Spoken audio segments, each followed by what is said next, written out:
అలాగే అందరికి ఏజీపల్లి, Rocky, black కి వైఎస్ఆర్ రాతోడు. ఈ మూడొద్దుల పేర్లు తెలియనోడైతే మన తిరుపతి, చిత్తూరు జిల్లా పశువుల పండుగలో అయితే ఎవడూ లేడు.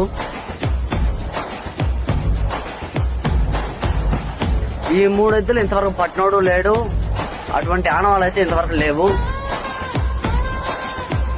సో మన చంద్రగిరి పశువుల పండుగలో అయితే సందీప్ చౌదరి వాళ్ళ బ్రదర్ పలకైతే కట్టారు.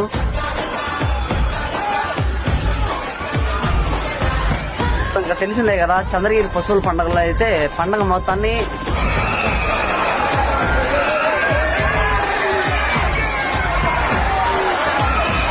ఏజీపల్లి, రాకీ, బ్లాక్ కి వైఎస్ఆర్ రాతోడు ఈ మూడు ఎద్దులు అయితే డామినేట్ చేసినాయి.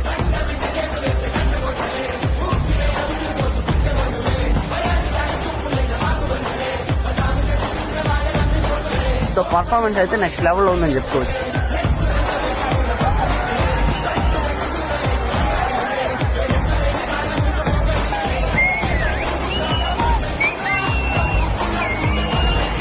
పేరైతే గుర్తుంది కదా, ఏజీపల్లి, రాకీ, బ్లాక్ కి వైఎస్ఆర్ రాతోడు.